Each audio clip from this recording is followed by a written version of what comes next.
Hi, my name is Diamond Dallas, and welcome to the Dallas, Texas show. Today I will be telling you some stories from the world of WWE. I hope you enjoy. So yeah, I think we have Cedric the Entertainer, Blueface, and I believe LNLE Choppa. Wow, it just got dark in there. What's going on? What's going on here? I'm getting a little nervous. Ladies and gentlemen, we have not the one, not the two, but the 10th wonder of the world. Okay? My man, The Undertaker. What's up, champ? I'm talking to you. Happy to see you too, man. How you doing, man? Hey, how you doing? You know, Bash his team won the world championship last year. Yeah, man, with the Rams. Yeah, absolutely. Congratulations. Thank you, my man. Pleasure to have you, man. How you doing, man? I'm doing good. It has been a minute. Yeah. Good, brother. Oh, man, smoke and mirrors, you know. Oh, man, tell me about it. So tell me, man, the people want to know how you get started in this business. So I needed something. I needed something legal to do. No, I'm just kidding. That's understandable. No, I was actually in school playing basketball, and I was a big fan as a kid, and I kind of gotten away from wrestling, and when I was playing football and basketball and doing all the other sports, and then I went on to college and was playing basketball. So my coach, between my junior and senior year, my coach is getting all these inquiries from like these European teams. And, he's telling me like, hey, you're getting a lot of interest. You might get some tryout or something over there. They just want you to get a little bigger. So between my junior and senior year of college, I start training.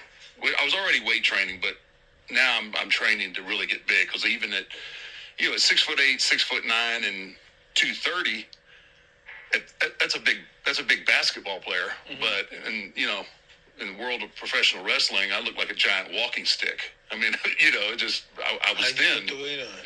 What's that? How you put the weight on? So, like, just changing the way I train, the weights, like eating just stupid.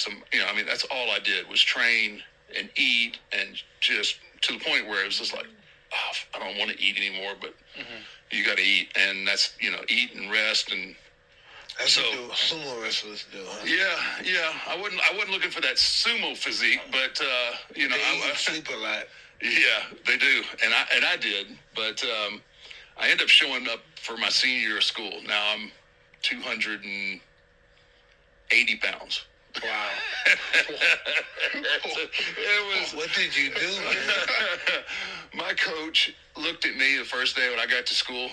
He looked at me and immediately, and he was an old school coach, right? Like, he equated size with being slow, and he just thought everything, he thought all my skills were going to be diminished. And so he bans me from the gym. He said, you cannot work out. Wow. I'm like, coach, but like I can jump higher, I'm faster. Anyway, we butted heads, and we got off to a really bad start. And one day at practice, now I'm already training too. Now I'm training to wrestle. I'm playing basketball. I'm trying to do all of this and go to school. I'm trying to do all this stuff, right? But man, it's in me already. It's just like, this is what I'm going to do, But I'd made a commitment to my teammates and everything that, I was going to try and make it through the year, and just like, man, I was struggling. And it happened one day at practice. We were doing a drill. Coach was like, throws the ball up, tip drill, and then you hustle, and everybody was terrified of me. You got a bunch of guys that are everybody. These guys are like 6'9", 6'10", but they all weigh $180. And here I am at about 280, and just mean and aggressive, and I was just nasty, and everybody was terrified to do drills with me. And this kid, he was a freshman, and he was about 6'9" and about $185. And I don't know what he was thinking. And Coach throws the ball up, and instead of jumping, he cut into me. He took my knees out. So he was so light in the ass, so like it knocked him down, and then I fell down, and like I wasn't even thinking, man. I just got up, And it was just like, man, the switch flipped on me, and I walked over. I got up and I stepped on him, man. I was like, you ever undercut me like that? Because, he could have took my wheels out. I mean, that would have been done, right? Yeah. I saw a basketball player do that before. Oh, man, yeah. It was dirty. Yeah, and, I think he was just, I don't know what he was thinking. But anyway, as soon as he didn't do that anymore, did he? No. Well, he didn't, not with me, because that was like my end was coming. Like, coach throws me out of practice, right? He flips on me. Although the guy undercut me, coach throws me out of practice, right? I might have been a bit aggressive, but, he's like, all right, Calloway, you're out. And it was at that moment, man, bang. I was like, I'm done. This is over. This what made you go to wrestling, though? Well, so I'm already trying to, I'm training and I'm trying to get my foot in the door somewhere. And so that incident just kind of took school, basketball, that took it all off my plate. So now I'm solely focused on, trying to train, find people to train me. I wasn't a legacy in the business, right? So I didn't have any ends anywhere. I didn't know anybody in the business. I didn't, so I mean, I'm starting from ground zero and just trying to get in wherever I could, and try and get myself in a spot where people would see me. How you get discovered? So I was in the Dallas area, and at the time, Fritz von Erich ran. Kerry Van. Yep. Mm-hmm. So Fritz was the father of all those boys, and he had a local wrestling promotion there.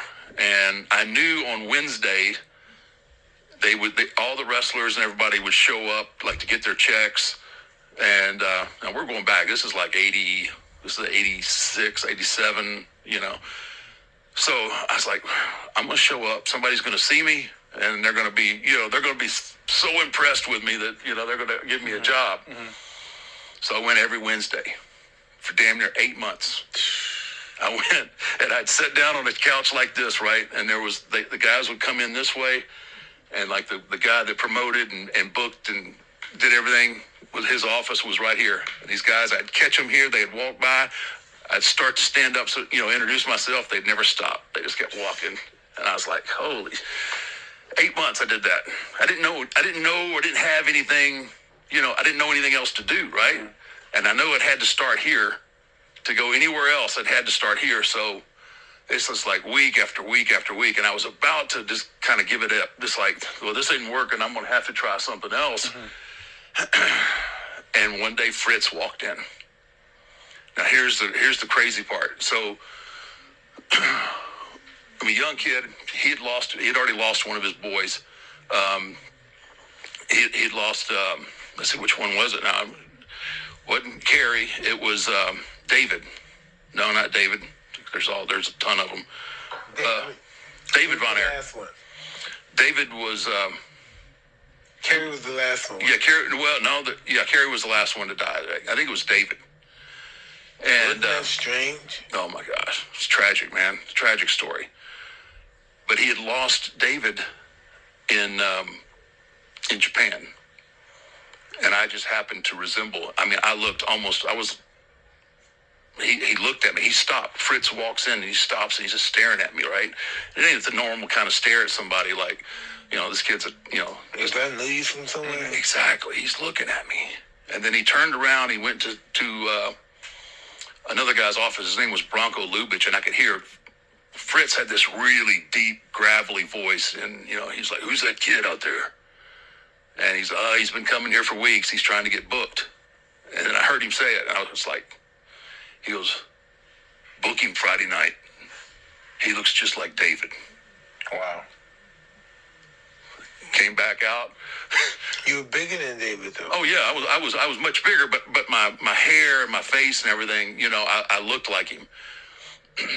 He comes back out. I go to get up. He keeps walking, goes into the office, and never says a word to me. But then that Friday night, that's how I got my start. I was in the right place at the right time when he came in, and it was it was kind of crazy, but that's how it all got started. It was Sheesh. Yeah.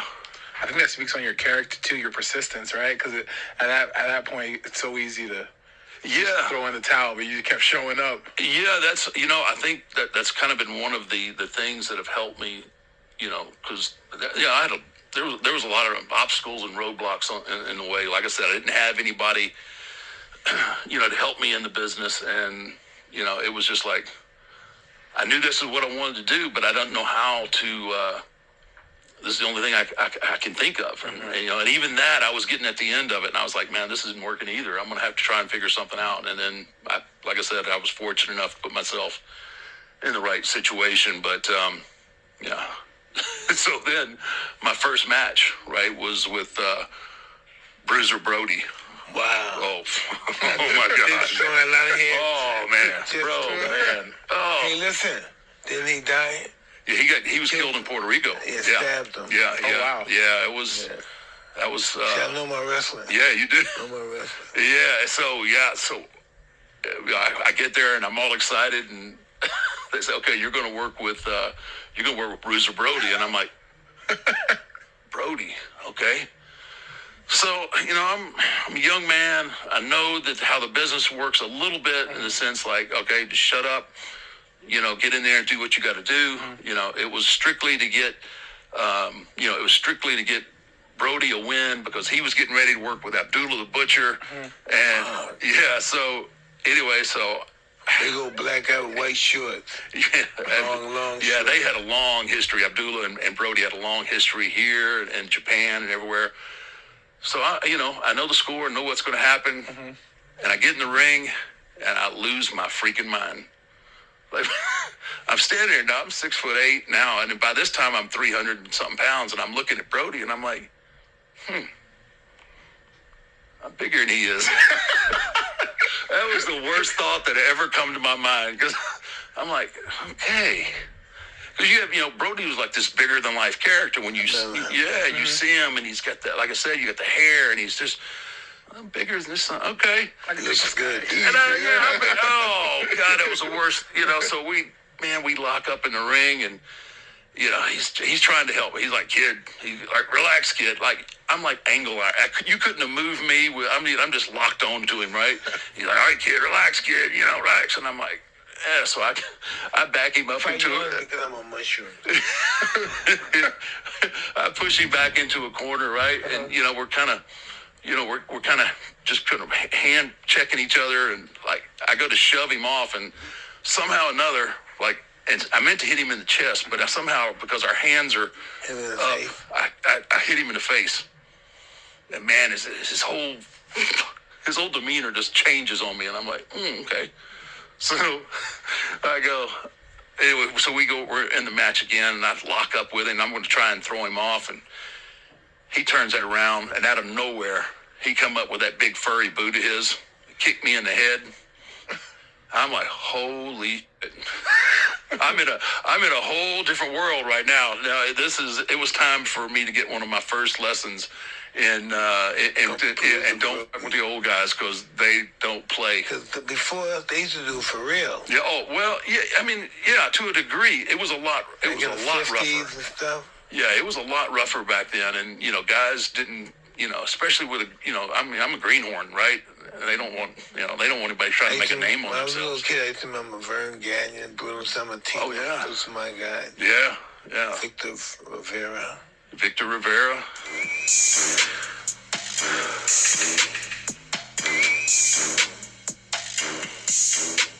After the new year, keeping fitness goals can be challenged to keep up. You may know that Fitbod is an easy and affordable way to keep you motivated and keep you working towards your goals. We all start the new year with the best intentions when it comes to sticking to a fitness routine, but sticking to it can be very hard. That's why Fitbod app is changing the game. The app switches up your exercises to avoid overtraining or burnout while keeping your workout fresh and fun. Your program also changes basis on your personal progress for the maximized result. Keep up your fitness habit with the personal workout program from Fitbod. Get 25% off your subscription, or try the app free at fitbod.me/hotboxing. That's FITBOD.me/hotboxing.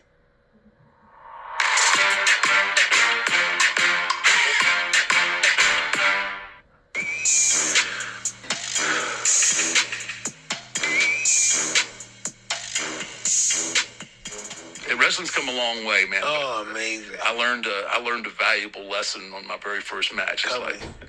It's just like, yeah, don't judge a book by its cover. Yeah. And there's a reason why you're supposed to sit down, shut up, and and watch, right? Yeah. And it was just, I'm sure, you know, when you come into the league, you want to test somebody, but Yeah, no, it sounds exactly the same with me. At least sounds like, you know, rookie year, you just kind of just sit there and just shut up and just try to soak everything in. No. you feel like you got to make a name for yourself, but there's You have to. yeah. I mean, you want to make sure, you know, you don't want to be a bitch, but then you also don't want to overstep. You don't want you overstep.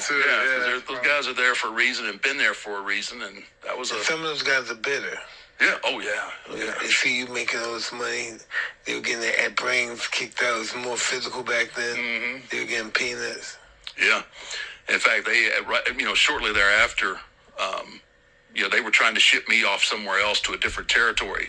And Brody actually stood up for me. He says, you know what, you need to keep this kid and get rid of some of these other, in a locker room full of old, crusty veterans, right?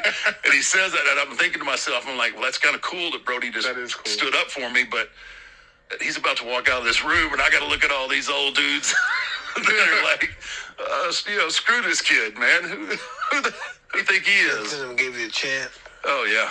Brody, I mean, I ended up actually getting a few of his bookings after he got killed. Yeah. You know, and with Abdullah and everything, I got a chance to work. Abdullah's dead now, right? No, Really? man, he's still alive, man. He lives in Atlanta. He's serious. Yeah. Abdullah, but he's American? Yeah. I thought he was from Saudi Arabia. From the Sudan. That's where, yeah, from the Sudan. But, yeah, that's a kind of a difference of where we are to now, where we're at today with talent and where the guys were back then. The guys always protected their, you know, you didn't know, like, everybody believed, like, that Abdullah was from the Sudan. And, Yeah, I believe you know, that. Yeah, everybody did. And there wasn't social media and all that other stuff going on. You ever see the Sheik? Oh, yeah, man. Yeah. Oh, yeah. He scared the shit out of me when I was a little kid. I lived in The Houston. real Sheik, not the Iron Sheik. Yeah. Not the Iron Sheik. The Sheik from. It was cutting his forehead. I don't know, maybe 10 or 11 years old. I was living in Houston, Texas. My mom had got some tickets, and the Sheik was coming in to work with somebody. I don't remember who he was going to wrestle. And me and my buddy across the street, man, we were talking mad. Like, yeah, man, when the Sheik comes down to the ring, we're gonna jump on the barricade, and we're gonna say this and what's right. You know the Sheik now. You too young. so yeah, he was like he wasn't a big guy, man, but everybody was terrified of him, man. Sometimes he'd come out with a snake. He threw fire. I mean, he was Cutting himself from the forehead. Yeah, he was a mess, right? And it's actually his. You heard of Sabu? His father. Oh, wow. Yeah, Sabu's dad. And so anyway, man, we got ourselves all psyched up, and we're out there, and we were right on the rail, right? And they're about to come down, and we start yelling at him, and he makes it just a lunge at us. Yeah, we damn near took out the whole road trying to run because we thought the Sheik was coming he was going to get us, man. We wiped out this old lady. I mean, we were hauling ass trying to get out of the way. Sheik is wild. But yeah, so all those things, they left seeds, and you know later Where was on. the Sheik from? I think Detroit. Yeah, I'm sorry, bro. I'm ruining your childhood. You ruined my childhood. Yeah, I'm fucked up now. yeah. But that's Because these guys are from the other country. Yeah, for sure. yeah, and that's how they, that's how we were protected our business back then. Is you know, if you were from the Sudan, you were from the Sudan, and you didn't let anybody know anything different. Do you think social media kind of makes it harder for those type of stories now in wrestling in that type of way? Yeah, for me it does, and just our fan base in general. Like they're more concerned now with the shit that's happening, you know, behind the scenes. Not so much what's going on in the ring. They want the dirt, right? It's just like anything else in our society, and it's all, you know, social media driven. You know, everybody puts their life out there so it's hard, you know. It's hard for me watching everything. Like, okay, you're this guy on TV, and then you go on social media, and then you're somebody completely different. Yeah. So for me, it's kind of a huge disconnect. But I mean, it is what it is, and that's where we're at. So I don't necessarily like it, but there's nothing I can do about it. And, for sure. And it's just the way it is. But I think it's pretty. It makes things harder. It really makes things harder to have good storylines and people invested like you are. Like you wanted to believe that Abby's from the Sudan and Sudan. But it's just guys give everything away. Did you know Big John Stud? Yeah. Oh yeah. I met him once. He's a monster. Yeah. Man. Big John Stud. Man. But I can't believe people grew that big. It's so funny. So you joke about big guys. So Andre didn't like Stud at all. I bet. Andre didn't like big guys. Fortunately for me, he liked me. But Stud, he did not care for. He on several occasions damn near killed Stud. Wow. Oh, Bigelow, all those guys, man. He was. This Bang Bang Bigelow? Yeah. Mm-hmm. Listen, I'm surprised those guys didn't jump him out in the streets or something. A couple of them tried. Yeah, tell me about that. Tell me, please. Yeah, so this was a little before my time, but I remember Andre sitting the story goes, he was sitting at a bar, and then a guy by the name of Blackjack Mulligan. Oh, I know him. Mulligan Alonzo. Mm-hmm. Yeah, the Blackjacks, right? Yeah. So Mulligan was, he was a big dude. He was like 6'8", 6'9", three bills. Uh-huh.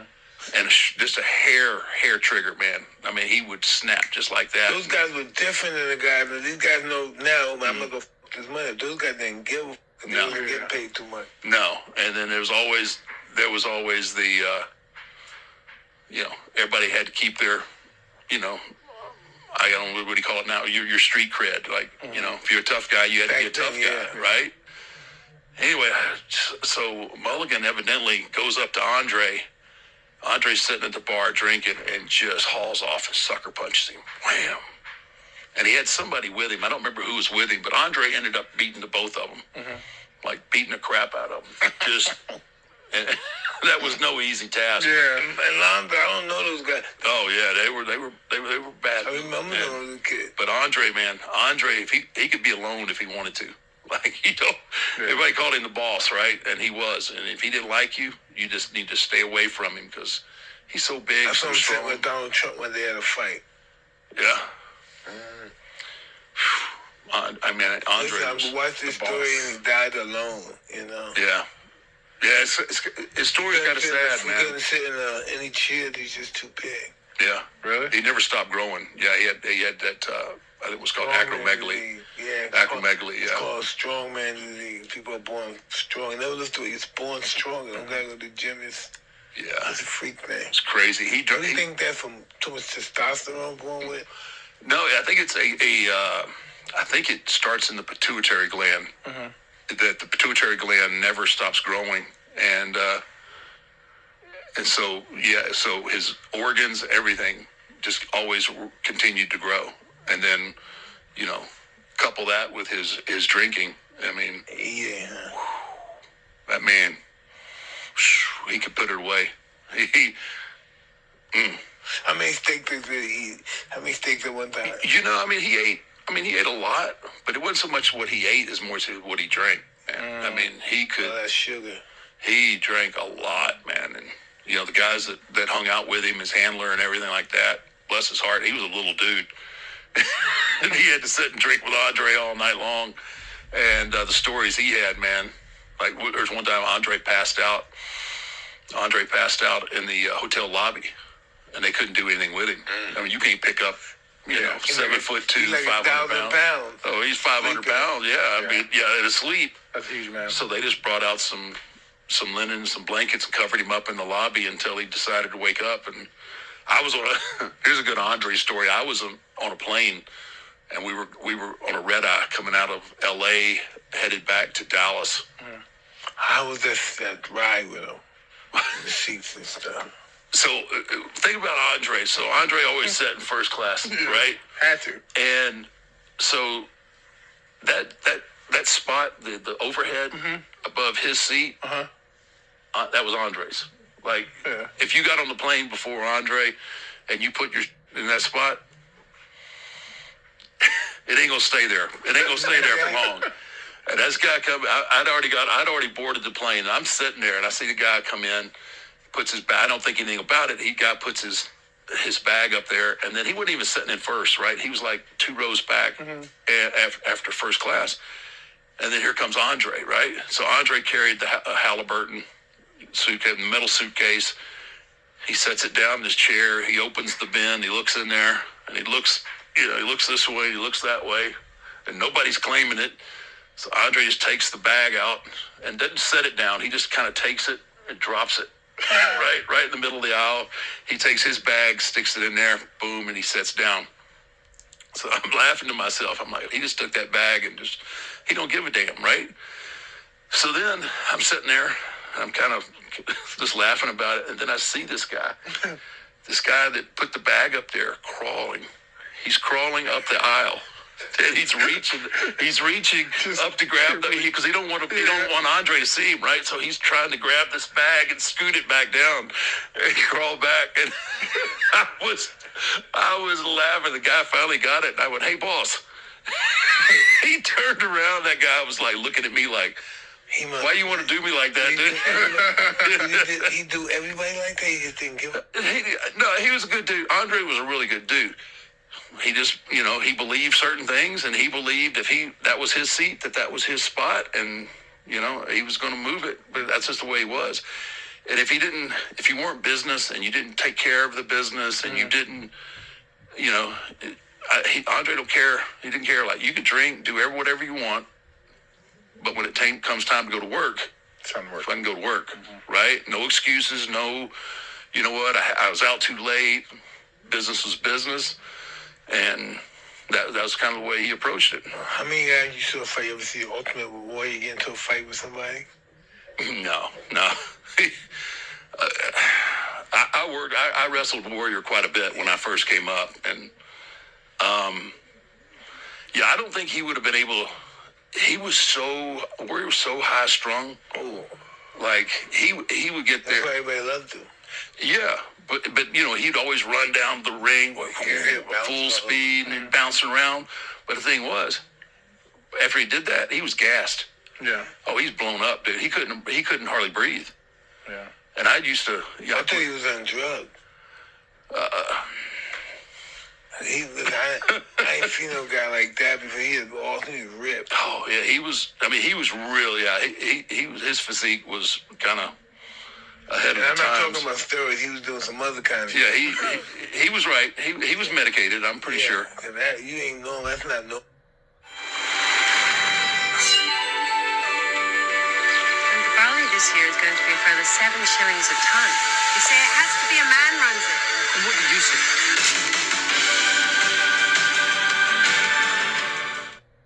I used to, he liked me and he wanted to work because, we used to run separate towns. Like Hogan would be in one town and Warrior, when they were the 2 top dogs, right? Mm-hmm. And so I was wrestling against Warrior, and I think it was like Sergeant Slaughter and Sheik were wrestling Hogan, and we're outdrawing them, right? So Warrior loved me.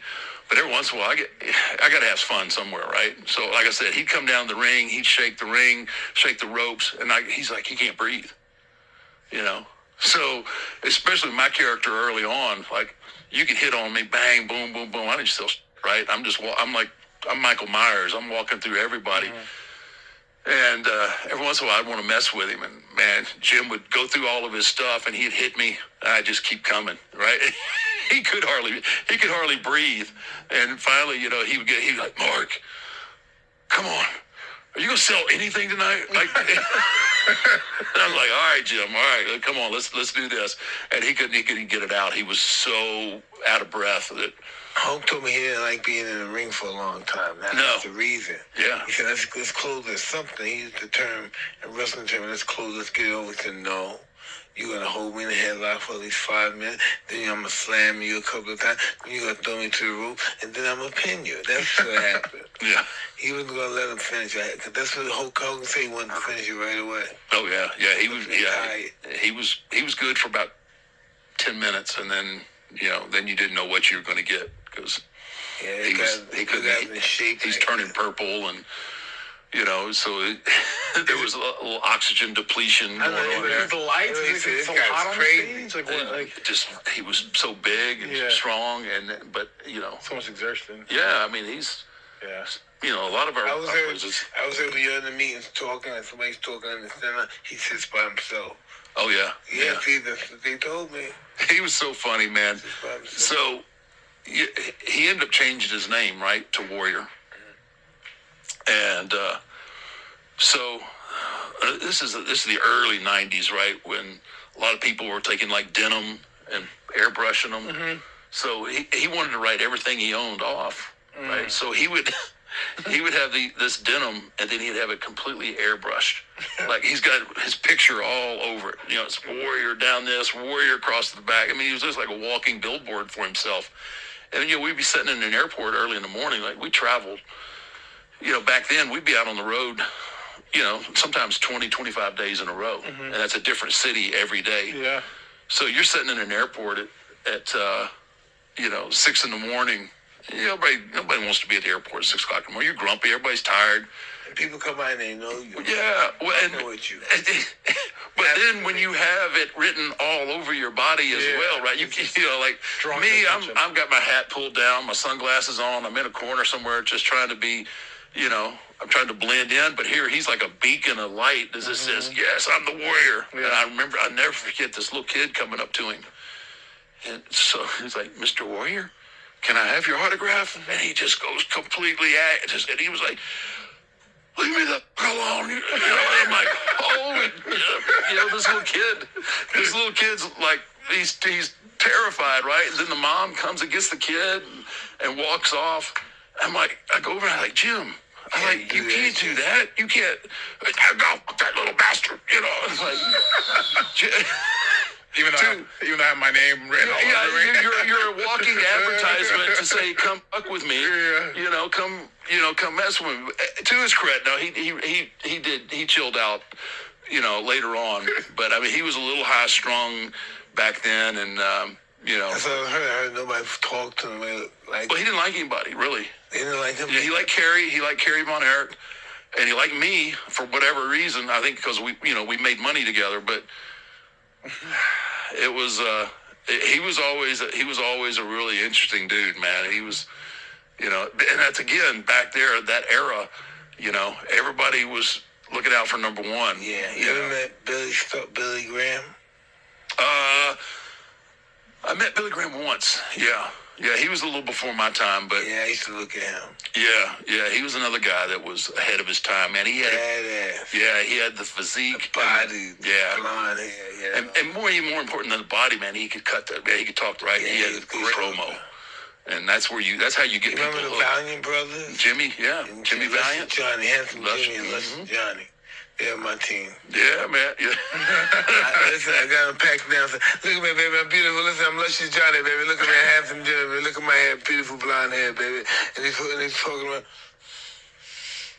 Look at me, baby. I'm beautiful, baby. Look at me, baby. Look how beautiful I am, baby. Luscious Johnny, baby. Yeah, those guys were good, man. Yeah, you can tell you're a fan, man. You're bringing back some names a lot of people don't even remember anymore. So Mil Mascaris and all those guys. Mil Mascaris as a kid was one of my favorites. Oh, he used to fly in there with the kicks and stuff. Superfly Snooker. Yeah. The Crusher, the Bruiser. Yeah. Dusty Rhodes when he was a little younger, talking mad. Oh my gosh, he was good, and he talked. He had a little slight lisp. So he was so good, man. What was that wrestler name again? He's such a vain wrestler, and Muhammad Ali saw him, and that's why he started doing this. What's that guy name? Gorgeous George. Gorgeous George, yeah. Muhammad Ali saw him, and he emulated him. Look how beautiful I am. Am I beautiful? Isn't that true? Yeah, Ali was a big wrestling fan too. Yeah. And listen, the white people love wrestling. keeping it real because it's a soap opera for men. Mm-hmm. You know, when we get attached to those guys, we want to know more about them. We stay in touch with them. We get mad when they lose. Mm-hmm. You know, we celebrate when they win. Mm-hmm. It become a connection. For sure. I saw Bruno Sammartino, that guy was almost crying. He defended the title. He beat everybody. Don Leo, Jonathan, the Wolf Man. John Tolis didn't fight him. Peter Morales, man, he beat Moondog Maine. He beat them all. Yeah. He beat them all. Yeah, he beat them all. Till Billy Graham took his title. He had it for 12 years already. Yeah. Bruno had a long run as champion. It's really unheard. I mean, all his defenses. Man. Yeah. Dan the Man Staley, Killer Kowalski. Yeah. Them all his defenses. No, that's a real good point you bring up, Mike. I remember even growing up, how invested I used to be, and how upset I'd get. Yeah, somebody lose. Me and my boys, we'd be like, no, there's no way. Right? There's no way. Rock's losing. There's no Yeah. way. And I used to get so hot when he would lose. Spiros Arion. They used to do the drop kick. The knee breaker. Boom, crack the guy's spine and his knee. Yeah. Yeah, it's it's funny because I think people use it, especially they used to use it as an escape, right? Yeah. Because you had your whatever character was out there, you had somebody for. There was somebody for everyone, right? For everyone. And it was cool that people could lose themselves in their reality. It's amazing now. So now I'm going out and doing, my one-man show, which for my whole career I never talked about. I didn't talk like this, right? If it wasn't Undertaker related, you didn't hear anything from me. So now that I've retired, and so I'm going around doing this one-man show and talking about these kind of stories and everything. It's amazing. So I'll do a meet and greet. They love Andre's story, though. Oh yeah, they just. But there again, they want to hear all that behind the scenes stuff. But it's amazing when I do my meet and greets, right? The amount of people that come up to me and say, if it hadn't been for you and Monday Night Raw, I don't think I would have made it. I can see that too. Yeah, I can see that. And you're like, you kind of lose sometimes. You lose that sense of how much who you are. Yeah. To you're nobody. That's humility, though. You're going out and you're doing this thing you're passionate about and everything, but you have no idea sometimes how you affect other people and the responsibility that comes with that. I'm talking about, this one girl, she stopped me. I think it was in Philadelphia. And, she just she goes, yeah, I had my whole plan. I was going to do it. And it came down to it. He's the only reason I didn't follow through with my plan is because I wanted to see what you were going to do on Monday night on Raw. And then it became, I struggled all week to get to the next Monday night so I could see what you were going to do. And I'm sitting there like blown away and like, wow, that's crazy to have that people invest and has that kind of effect on them that. Because people are looking for quote-unquote heroes.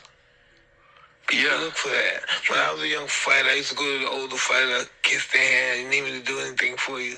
It's just we're born to worship. That's why most of us are so religious. That's what we're born to do. Yeah, it's it's been great. I've had a great ride and a lot of fun, and I got to live my dreams. But it really things get put into perspective when you have these encounters and you meet people like that.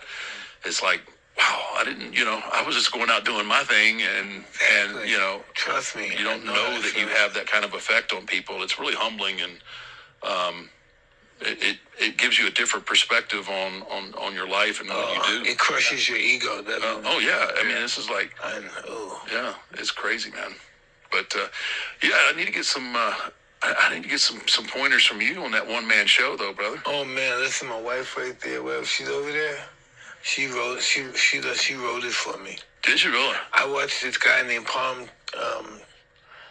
Palminteri. I watched him do a one-man show, and I was just blown away. And I think I think I could do that. And then she started writing stuff, and then we went all over the world with it. Yeah. So obviously, I saw it. You know, HBO, right? Yeah. HBO did the special, right? Uh-huh. So you took it around all over the world. Yeah. Did you like figure out like what worked and what didn't work? Absolutely. Yeah.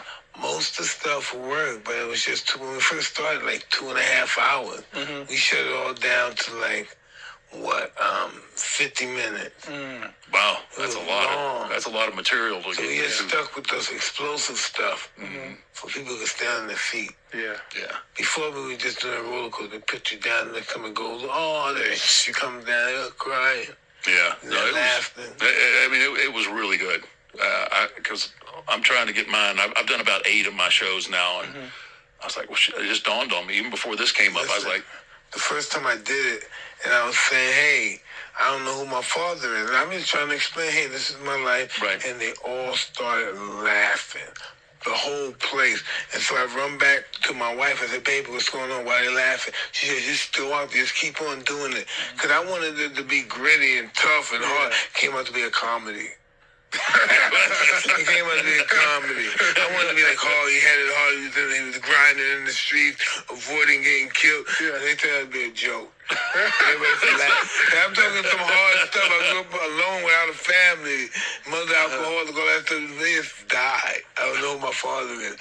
And there was those asked that, what kind of people are these? Laugh on the show. I'm saying, they were entertained, evidently. If they were, whatever. they enjoy people suffering. It's sick. That's our society now. That's man. our society now. Listen, check this out, brother. So I can't go to Australia because I'm a felon, right? They want the show over there, so they let me go over there. Right? Funny how that works out. Right, Right? but they let me go over there, so I'm on stage, they call me out, and I can't do the show. You know why? And I say, hey guys, let's just chill out. Let me just experiment on the mic. Nah, fuck that, because one day I started doing it, right? And I said something about my ex-wife, Robin, and they said, fuck that, but you know, listen.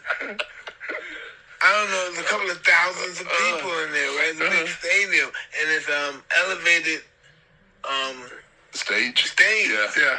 And the people are like 15 feet ahead, higher than I am, right?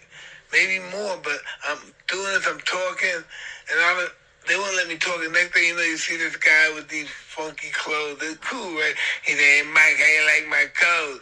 He was like a native, he's from India. And he jumped on the thing that's probably up there. See that silver thing is? Yeah, right. He said, how you like? And he jumped from there and tried to jump on the stage. Right? And I'm looking at this guy. He jumped and he touched it, but he missed. The stage 15, 20 feet. And everybody ran. I'm laughing like a mother. But everybody's wondering, is he okay? They're worried about. I said, I can't believe that. I said, I can't do this.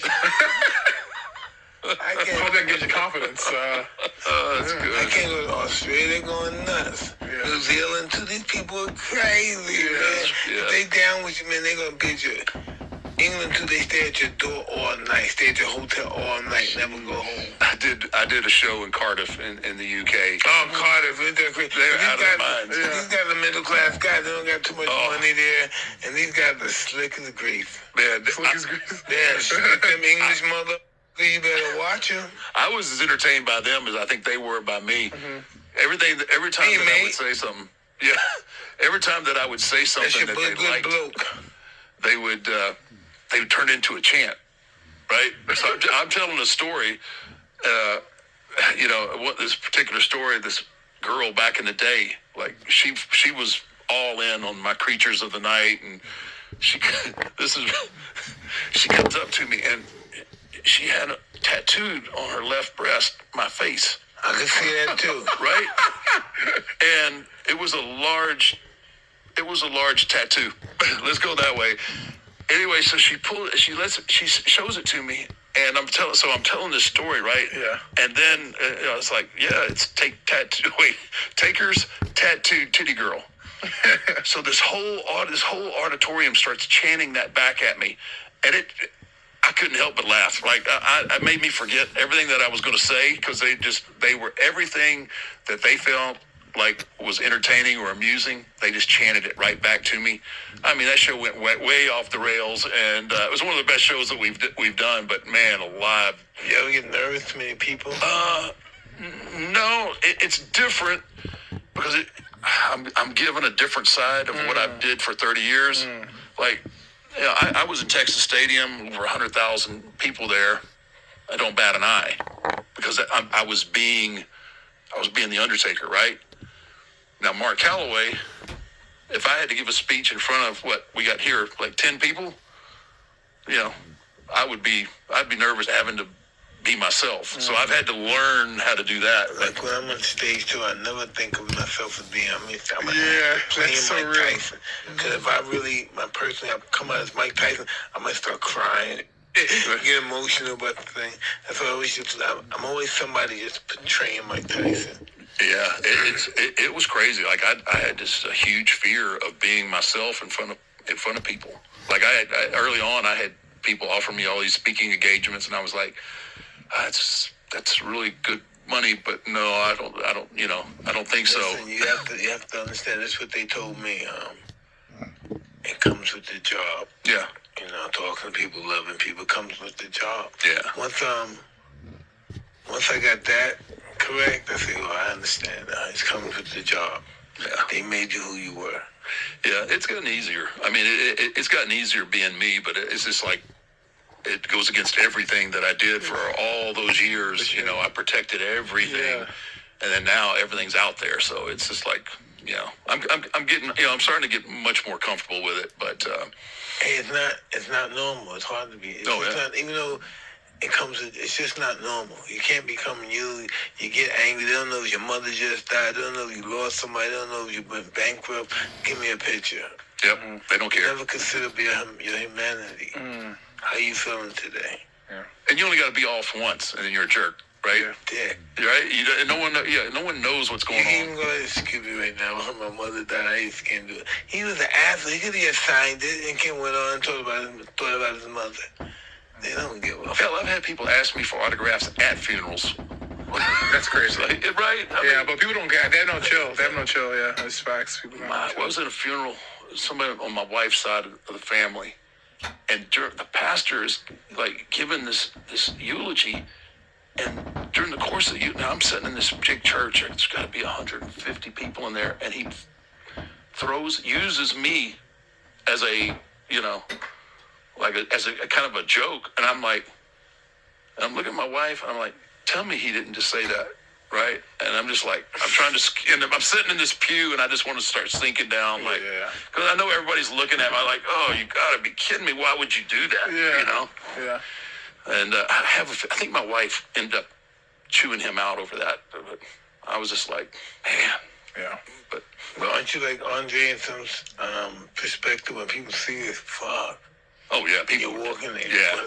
Yeah. Even if you weren't a fan of wrestling, you knew who Andre was. I mean, Andre was bigger than the business. He was just, he was such a spectacle, and it was really rough. I mean, it's hard, man, for him to hotel beds and everything, traveling, and just it was. People don't think of that aspect of it. They just think of what they see on TV. They don't have any clue how difficult it was for him to get from point A to point B and everything that went with that. So, have you ever had a comfortable situation? Everything was copacetic, high enough, big enough. Has that ever happened? Me? For Andre, I don't. Yeah, I'm sure somewhere he's. Andre probably in France. Yeah. He was treated like a king in France, but. But yeah, just I used to remember Edwin Carpentier too. He discovered Andre. Yeah, when I was young, it was great. Yeah, I learned a lot from Andre, good and bad. But yeah, he was a good man, really good man. So when was the first time you guys met? Andre? Or no, me and Mike? You and Mike. WWE. Yeah, right? I think it was in Fresno. Mm-hmm. I was on the show for a while. Yeah, when you were going to referee Stone Cold and Michael. Yeah, Michael's man. I think we met in Fresno. Okay. That was probably Michael's badass too. Sean, man, he could go. Badass. He's underrated.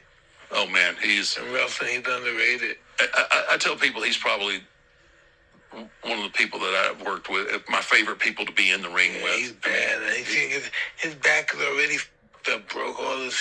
he gets on top of the roof and he just flies. It's not funny. Tell him, right? Yeah, no, he was ahead of his time. Not normal. He was not normal. He could take a broomstick and have a good match with it. I mean, that's how talented he was. He was, even guys like Flair, and you spend a lot of time with Flair now. Even Flair will just tell you, like in ring, he was magic. We had a match at WrestleMania 25 in Houston at I think it was Reliant Stadium, whatever it was, wherever the Texans play, and man. That's the closest thing to perfect that I'd ever experienced. I'm telling this guy, though, underrated. This guy has, he needs surgery and he's flying through the air. Yeah, he needs surgery. He needs surgery. He needs surgery and he's doing this shit. How much pain he had to take. That's why I rated him the best, because he did under that much pain. He wasn't shot up or nothing. Yeah. Ooh. I think that's probably one of the things that as a wrestler, everybody, that isn't a fan of wrestling. I think for people who are fans of wrestling, they don't get what it is, right? Whether scripted, whatever you want to call it. Well, I think it's one of the reasons why we kind of take exception when people say, "Oh, that's fake," or that that pisses me off. I don't. It's not fake. It's a different genre of entertainment, and it's like you said, it's sports opera for men, but you need athleticism. You have to have an extreme. You gotta be very athleticism. Most of the guys I know that did this back in the time, they always pinky broken every night. Yeah, I mean, you look at my John hands. Studd was off. My hands. You got football player hands. My hands. They get stepped on and things like that. But my point to that is like the amount. Back in the day, if you didn't work, you didn't get paid, right? So guys would go to the ring, needing surgery or being injured, and just go out and do it. Laying on line. Because what happens is, back then, say you're booked in the Garden, right? You're supposed to be in the main event in the Garden, and you don't show up.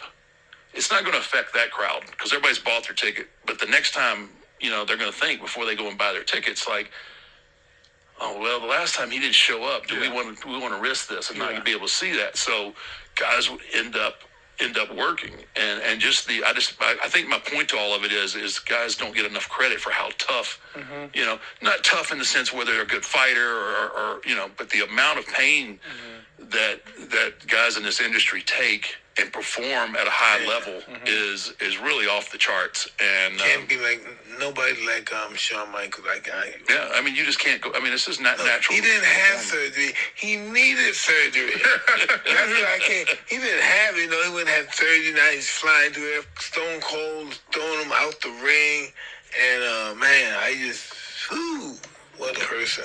Yeah, the wrestlers back in that day. They were a different breed, man. It really, and I'm not taking away from anything of these guys today either, but it's just back then, we didn't have doctors really with us. Right now we have doctors and trainers, and I mean everything's. Introducing a technological achievement so advanced, it rivals the moon landing. Wow. Okay, rude. That's one small step for man, one giant leap for mankind. Really now wrestling became, boom, big show now. Mm-hmm. You know what I mean? It's just a big show. It has more fans now than it ever did. Yeah. It's just, it's entertainment. Yeah. See, boxing is not entertainment. The show of a fight is entertainment. But like, after one fight is over and it's intermission, nothing's happening. People talking to each other. UFC, when they have an intermission, it's a party. Yeah. Some people just go for the party, talk, do business. But that's why UFC is more advanced than boxing. Boxers get paid more money, but the entity of the UFC, billions. Yeah, a lot of entertainment value there. And I think guys like Ali realize that, right? I mean, if you don't got a gimmick, you have to have a gimmick. I mean, tough street, Tyson, custom model trained. It's all a gimmick. It's real, but it's a gimmick. You don't got the only guys that got all the money, guys with a gimmick. Look at Conor McGregor. He has a gimmick. He's crazy. He's bold. A gimmick. Real life, he's a beautiful guy. Yeah. But you have to have a gimmick. That's what sells tickets, puts asses in seats. That's what I cuss you through. I put them butts in the seats. Yep. And that's what we do. Yeah. That's where we're all. I think we're all kind of linked. We're linked together in that aspect, right? Yeah. But you got to have. That's a great assessment right there. You got to have a gimmick. Oh, listen, I became a fan. From wrestling, I learned gimmick from wrestling. Mm-hmm. That's why I be up there talking to them. Like, get off from wrestling. Yeah, you were the scariest, though, when you did say I'm just going to say that. Like, I don't know. I don't think it was a gimmick. I think you were just a badass. Seriously, listen. Man, please. I watched the wrestler, Don Leo, Jonathan. What was the other guy? This guy was so big and beautiful. Bruno beat him, though. Man, I forgot these guys were in this guy. Yeah, I'm just saying. I'm going to go back. Like, you standing there getting the referee's final instructions, not just like, oh, man, this dude's dead. Never breaking eye contact. You evolved the character later on when you started talking shit. But gotta be like, you have to talk shit. We don't talk shit, you're nobody. I don't know, man. Even Brady talks, when he's out there. Come on! Yeah. It was, yeah. So, I'm curious, what do I have to do in order to be a special guest on Raw? I just want to smash a chair on someone's back. Listen. You're going to be so mad when it's over. Because it's so much fun. Man. I bet it. I know it is. How was your experience, Mike? How was it? I was a kid. I was reliving my childhood. Yeah. Yeah. And then I'm going to the Hall of Fame with my heroes. Yeah, the heroes. Yeah, it's a trip. Yeah, that's cool. What I gotta do, Undertaker? What I gotta do? Look right there, man, my man. Look at that. Who's that young kid there? Look at Vince. I know he's like, I grew up with this guy, Vince. You know what I mean? Watching Vince and his dad, I bet. Oh. Yeah. Oh, look at this. Yeah.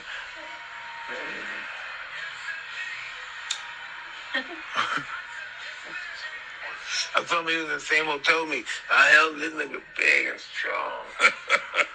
He may not look at him. You see him in person, big and strong. Yeah, he's pretty thick. Yeah. He's an ex-football player, right? Yeah, he played at Tell me about North Texas. Brock Lesnar.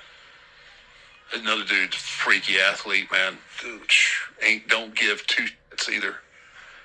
Brock is not a people person whatsoever. I used to worry about him because I love this and I didn't want nobody shoot his ass.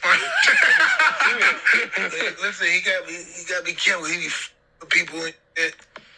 He kicked some guy's ass in the airplane. Oh, yeah. No, I was on that flight. Listen, right? They talk about me in the airplane. He took him in the bathroom. Oh. Right? Yeah, Brock's not a people person. Yeah. He's, Brock's just one of those rare, once-in-a-lifetime kind of athletes. Big old country boy. You know why? Who are you thinking there, Mike? Oh, what? Right there? Yeah. I'm going by the script. So you're right, don't fuck up the script. Yeah. Don't fuck it up. I'm so happy. You can't believe how happy I am right there. Listen, I just got suspended for biting somebody's ear and stuff. And listen, I made so much, they gave me so much money. I was in debt too. I got a couple of $1 million. I was so proud. Vince became my main man. Nobody better ever talk about Vince.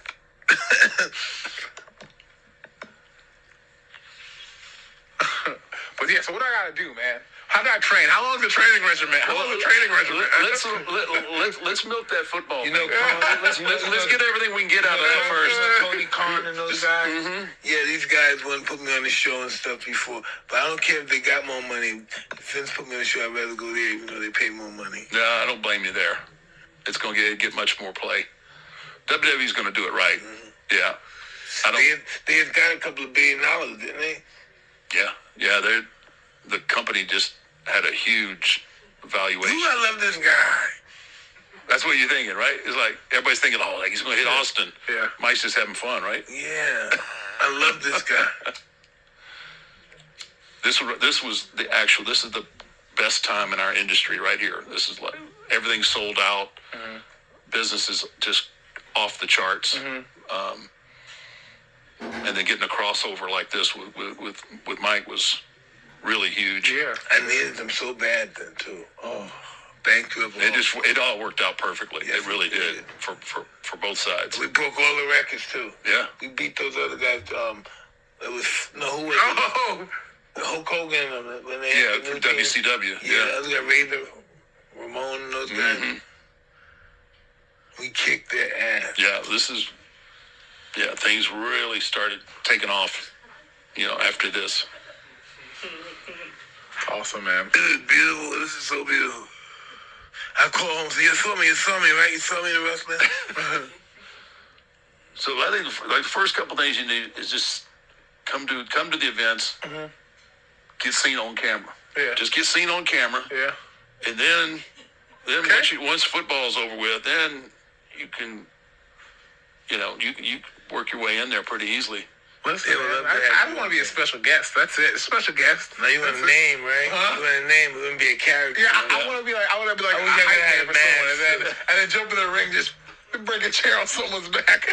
Just one day. Just one, right? Just one. That's it. You gotta be living my childhood dream, But you got to be willing to not only give but receive. That's it. Listen, man. I hit. Listen, time. Put Mike Tyson wrestling match in there. I wrestled some people. I was in a match. You know that, right? So far. You were I was in Mike Tyson in a wrestling match. Please. WWE. Yes. On this wrestling. Who am I wrestling? You see me in there? Shawn Michaels? No, I'm. Is that? Who am I wrestling? No, go down. That's me right there. Right? This one, baddest man on the planet? Yeah, who's that? Let's check. That's WWE though, right? No, that's that other stuff. I don't want that one. I want Mike Tyson wrestling in the ring. Look, see who was in there. That me. that was DX when you showed up with those guys. But I was wrestling. I was in there. I gave him a hit. I was doing all that.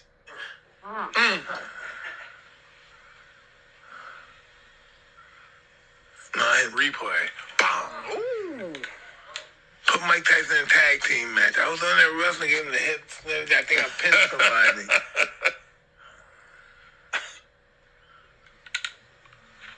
No, that's not it. Who did I find? Oh man. What's your favorite match that you've done? I've had several. For just a pure wrestling straight match was Shawn Michaels at WrestleMania 25. Then you got Hell in a Cell with Mick Foley, where I threw him off. Listen, Nick, let's talk about him. Can we talk about Nick Foley? Tough man. This guy probably broke every bone in his body. Yeah, you just say you threw him off. I threw him off top of the cell. He did his own Can you put that out? When he threw him off? When Undertaker threw him off the top of the cell? Compilation of Nick Foley. All the crazy stuff that he did. Go Hell in a Cell 98, I think. Is that right, Greg? I think so, yeah. 98? Well, just Mick Foley and Hell in a Cell, Undertaker, Hell in a Cell. Yeah, that's it right there.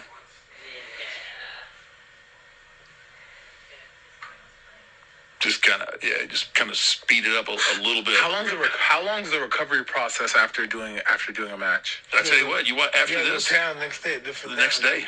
Next day? Next day. Oh man, So you gotta straighten like ice tub? Oh, this ain't right, man. This ain't right. This was in the A&E biography, right? This will be in the Rivals. Oh yeah, the Rivals. This was Mick was one of my biggest rivals in the '90s. Man, you're about to see what I do to him. You're not gonna believe this. Listen, Listen, you gotta be afraid of this guy. You can't hurt this guy. Got the chair. Who's that, Razor? Are you? that's me. Yeah. Look at we're walking on that mesh and it's breaking. Yeah. You guys are totally out of your mind. It's not worth the money. You guys can kill yourself at any moment. No safety. No safety at all. Nothing. No net. Freestyling. Nope. Look at our feet, like sweet. Oh! When that happened, what were you thinking? Like I was like, holy shit. yeah, when the show goes on. But I couldn't say. You'll see why in just a second. But I couldn't say a whole lot because. Oh no! Don't let him do that to you, man. No, I'm not. Don't worry. I know. Don't let him do that. All right, here we go. Kick that Hang on. Here we go. This is not right. Get out of here. This is not right. This is not right, man. This is just not right. This ain't right, man. I know I'm a fan, but this ain't right. And in a minute, he's getting ready to pop back up like Michael Myers. He's gonna pop back up like Michael Myers. Well, you scoot up. Yeah, you gotta. Yeah, Yeah, he might be dead. Oh my. That ain't right, man. That's bullshit. He gonna get up and watch. Oh, but this one, Gosh. as bad as that one was, look at that young man. Holy hell! Look at the hair. But The hair. the one that happens here in about another 5 minutes is just he almost didn't get up from. That one was bad, but the next one is really bad. And what does he say? I'm gonna take this jump. I'm gonna take this leap. Dude, like, how you guys practice that? Like, you He guys- don't. Just like, He had never been up there on top of that cell. Why does he do it like this? So his mentality on this thing was, so I'd had the first Hell in a Cell match with Shawn Michaels, and it was good. It was violent, and it was everything that the Hell in a Cell match was supposed to be. And then this would have been the second one, and Mick was afraid that we wouldn't be able to deliver as good a match as the first one. So he had it in his head that he wanted to give them, if he said we can almost smoke and mirror people into thinking that they've seen something really, incredible. And that's what he decided we needed to do. so when you threw him off, like, do you are y'all talking? Like, do you tell him? Like, do you tell him, like, I'm throwing your ass off? He was like, all right, I'm ready. Yeah, good luck, bro.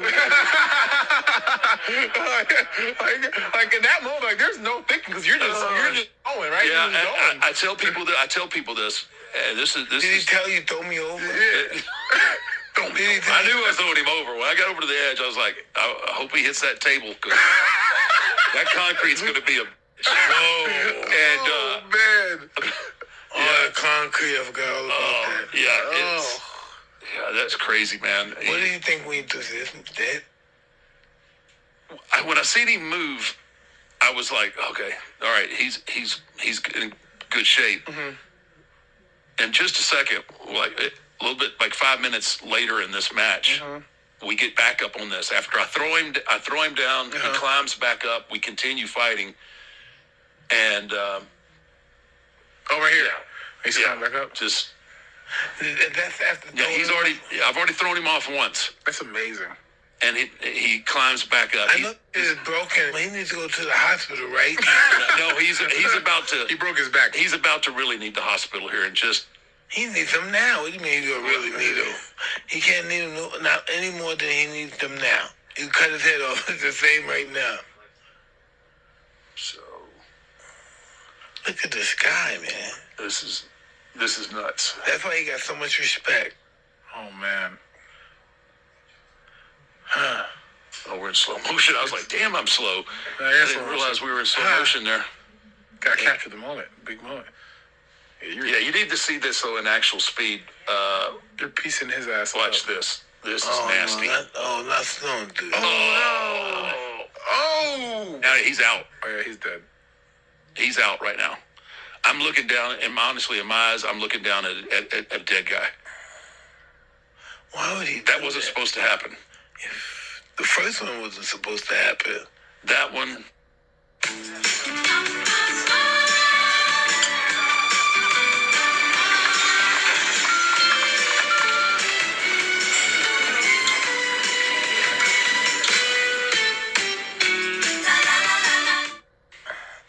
Two more inches of rotation, he doesn't get up. What was the injury? So I think he separated his shoulder. He got concussed, broke his hip.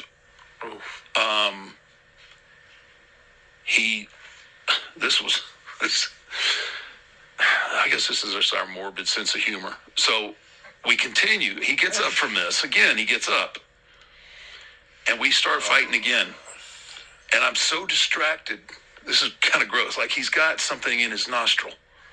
And I'm looking at him and I'm punching him. I'm thinking like, dude, Mick's got a big booger in his nose, right? Come to find out it wasn't a booger. It was his incisor.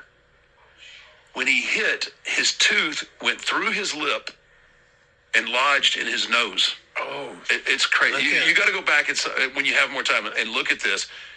There's a point where he's sitting there and he's bleeding and he's all beat up and he sticks his tongue through the hole in his lip. And he goes and anyway, yeah, his at this point, this is Terry Funk. That's a tooth right there. Yeah, you can see the tooth hanging out of his nose. Hanging out of his nose. Right there. That's his tooth. And that's him sticking his tongue through his lip. So that was the best part of his night, actually, was the table. That one was really nasty. Awesome. Of course, I showed him all kind of compassion and mercy. But no, he's just incredible. He's still living, huh? Yeah, he's doing well. Just a sweetheart of a guy, really. But man, he took a beating that night. Wow. So what is it like working on your A&E biography? It was fun, and it was kind of, hard again for me because, like I said, I'd lived my character for so long. For sure. To kind of pull that curtain back and let people really understand that, I'm a normal guy and I'm not I don't dig graves all the time, all that. So it was kind of tough, but it was cool. And then obviously just listening to my peers and the people that I've worked with and their feelings. It was kind of cool to hear all of that and kind of let you know that through my course of my career, I did some things right. Hell yeah! And oh my God, yeah. I think my mom stole the show on my A&E deal. My mom's 90, and she talks mad, right? Yeah. Like I call her, even when I was still wrestling all the time, like I had to call her. Like after I had a pay-per-view match or something, I had to call her, let her know I was okay, right? Yeah. And man, she would let me have it. She'd be on Vince all the time. Does he see the way he walks? Does he? Does he do that on purpose? I'm like, Mom, and then and Triple H, why's he gotta have that damn hammer all the time? I'm like, Mom, it's just part of the deal. Well, I know, but nobody likes that. Nobody likes a cheater. So she would just lay into everybody. How many brothers or sisters? I have 4 brothers. Yeah, I was the youngest. They all kicked it out of me growing up. That's what they do. And you have 5 kids, right? That's what they do. You have 5? I do. You Yeah. have 5 kids. Yeah, and yeah, my brothers. I think they kind of set the tone for where I was going in life. Yeah. Yeah, as the runt, man. I was bigger than everybody, but yeah, they were all quite a bit older. And what was your mother and father like? Salt of the earth people, man. My dad, middle class, worked his butt off. He worked for the Houston Post. He worked in the press rooms. Kind of coordinated how the paper came out on the printers. And then during the day, he did extra jobs for, like, he was a master plumber and did all, he was just, man, he was a grinder. Yeah. And with your kids, them growing up, how was it that their dad, obviously they look at you as dad, right? Right. But probably growing up, they had to have kids coming up and like, oh my God, your dad's the Undertaker. Like, how is that? Yeah, they get that. They get it at school. Yeah. We just kind of try to downplay it as much as possible. Yeah. My in-laws are pretty funny. Like, they kind of try and take the, people will get real excited, like out in public. Yeah. Like I can't hear, like they're like, is that the Undertaker? Is that the guy? Yeah. My father-in-law is awesome, man. He goes, yeah, he's really overrated. So, everybody, they all keep me humble and grounded. I wrestled, a couple of years before I retired. I ended up wrestling Cena. My daughter at the time loved Cena. Yeah. Like all the kids loved Cena, right? So he's we go and have this match at WrestleMania. I end up beating Cena, and I look over at my daughter and I'm ready. I'm gonna give her the that's your boy kind of deal. Yeah. And I see her, and she's on the rail, and she's got one thumb up and one thumb down. And I'm like, I can't really go right then, so I got to wait for him to come back, backstage. And I'm like, Kaya, what was with the thumb up and the thumb? And she goes, well, Dad, I'm really happy that you won. But I can't believe that you beat Cena. I'm like, are you kidding me? Yeah. I'm your dad. I got to beat everybody. But she was, so this is no lie, and this is kind of a testament to the person that Cena is. Cena actually had to go and console my daughter. She's like, well, he was telling her, he's like, I talked a lot of smack about your dad, and I kind of deserved it. Yeah. So he had to make things right with my daughter. Good sport. Yeah, he's like, I kind of talked a lot of crap about your dad, so it was. And she was like, I just saw a commercial before I came here. Oh, did you? Yes, a commercial. You see the commercial he has on? his new eyes. Oh, yeah, he looks good too. Yeah, he's a good dude. He's a really good dude. He was one of my favorites too growing up. Yeah. Yeah, man. He does good in movies too. Yeah, he does. He acts. Yeah. Yeah, he's smart, right? He don't care what kind of role, whether it's action or comedy, he does it all, man. Mm-hmm. I think that's kind of cool that he just wherever he just adapts and sees the big picture of it all. So it's good to see guys like him and Rock and Batista and those guys be able to cross over and do other things. For because sure. I don't think Rock, he's Black Adam. Adam, it's crazy, made a ton of money. Yeah, Rock. I mean, he's just been. You knew that with Rock, even back in the day when he was just wrestling. You knew that one day he was going to be. Well, listen, I something remember special. when I was younger, I remember his father was a tag team champion. Mm-hmm. Tony Atlas and Rocky Johnson. Yeah. Did they beat the Valiant Brothers? Who did they beat? No, not the Valiant. Who did they? They beat it. I mean, they pretty much beat everybody. They were a pretty hot tag team. Yeah. Yeah. I remember Tony Gurria and Dean Ho. Tony Gurria. Yeah. And you got all those good old timer names. And there, what was Arnold what? Arnold Skolin. Yeah. Arnold Skolin. That was the manager. He wrestled too, though. I saw him in wrestling outfit in an old magazine. Yeah, when I came to WWE, well, it was WWF at the time. Yeah, he was one of our road agents. Like, he handled the live events. And for years there, because of my character, I mean, I would get flowers sent to me, black roses and all this stuff. And, Arnold being in the dressing room playing cards, right? I'd bring these flowers and I said, hey, Arnie, here's some flowers. And he would take them home and give them to his wife. The flowers somebody sent me, he'd take the card out and then he'd take them home to his wife and give his flowers to his wife. It was pretty cool. Or he saw him first. He'd come in, hey kid, there's some flowers in the production office. So what are you gonna do with those? I'm like, they're yours, Arnie. He's like, that's your heart.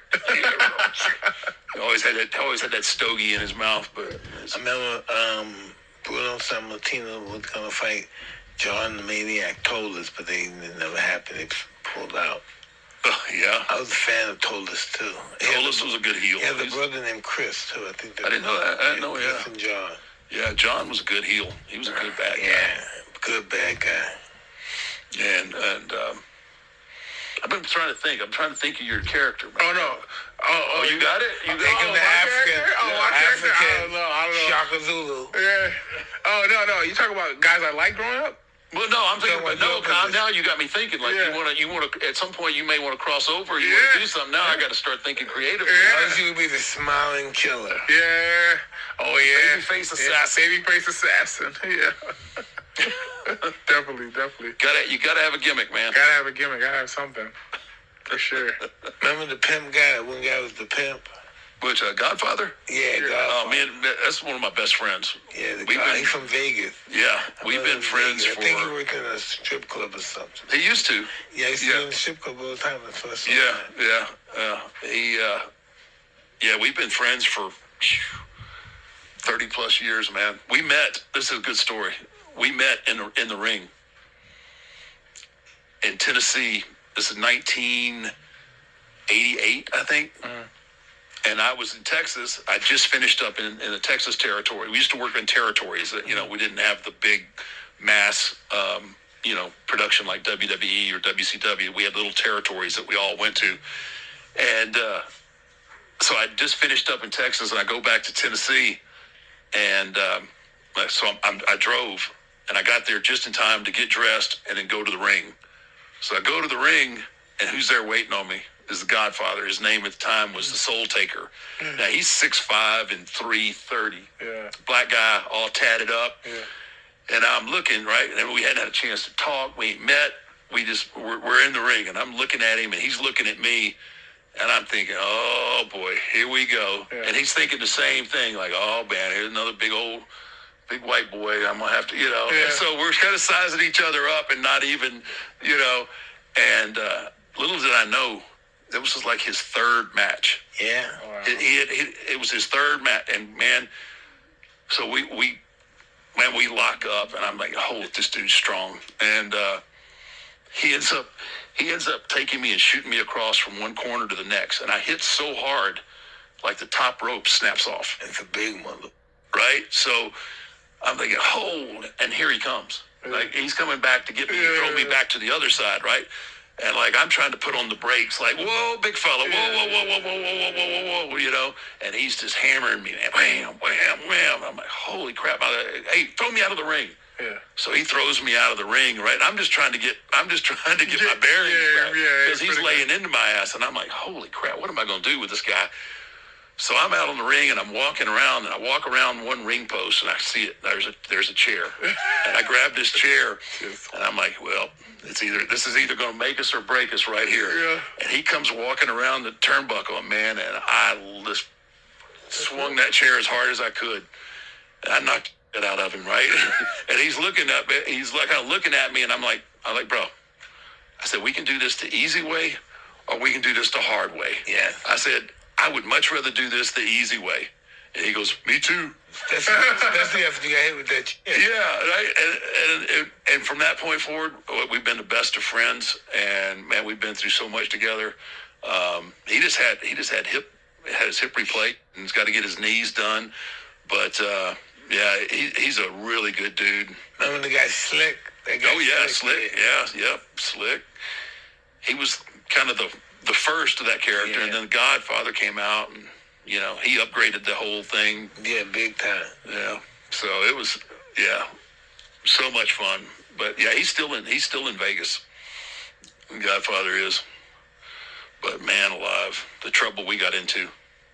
Holy shit! Anybody get arrested? Fortunately not. We got away before we ever got arrested. But there's probably a couple of chances we should have been arrested. But we got, What was the wildest wrestler you knew? Man, there's a long list of those guys.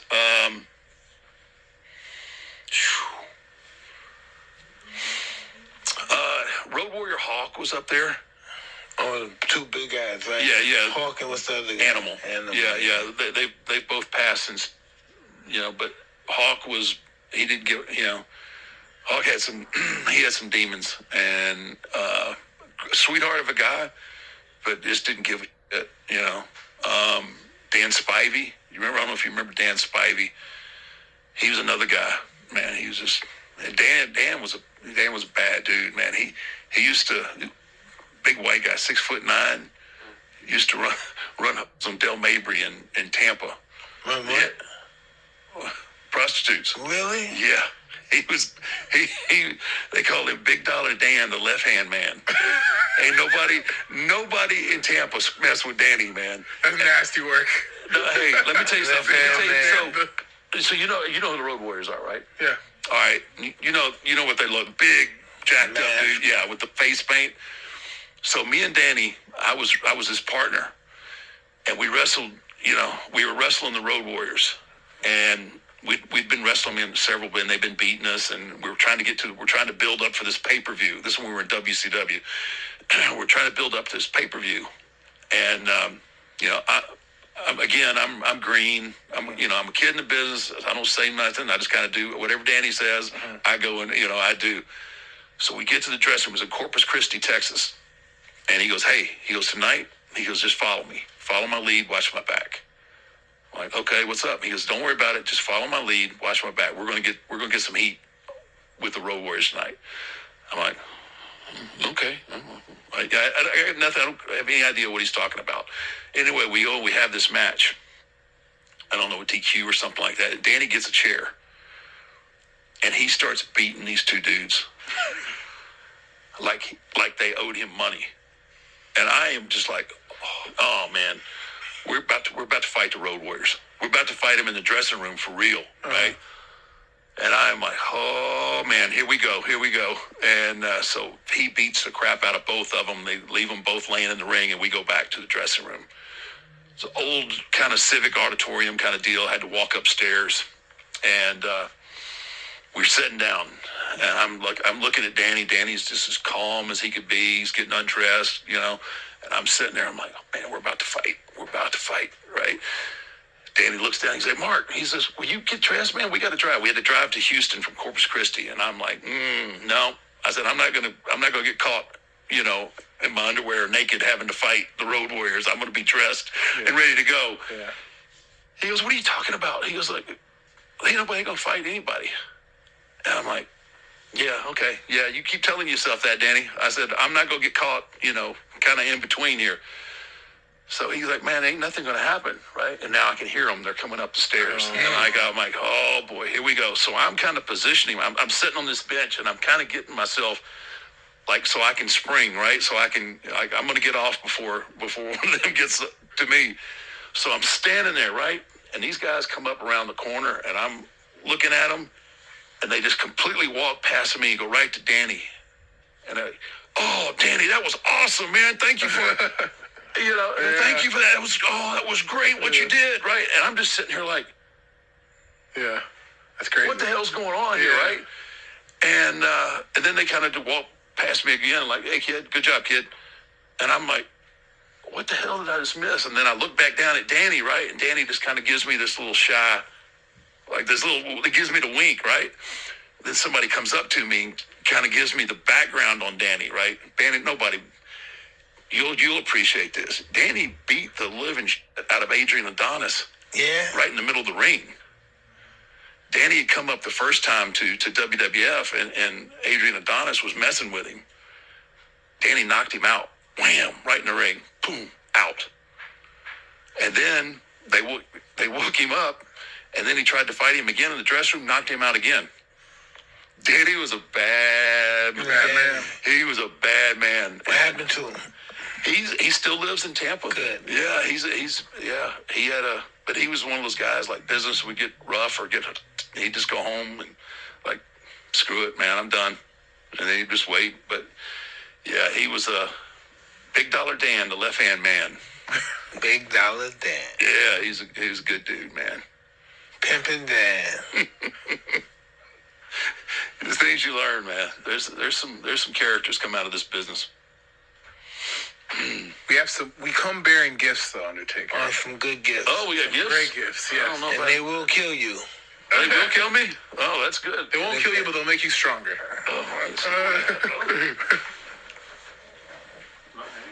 I'm sure. Big time. Hot bitter oxen. Oh, brother.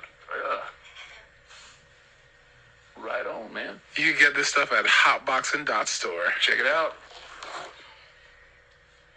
How's Brutus Beefcake? He's still around? Yeah, he's still around. I hadn't seen him in years, but he's still, him and Hogan are buddies.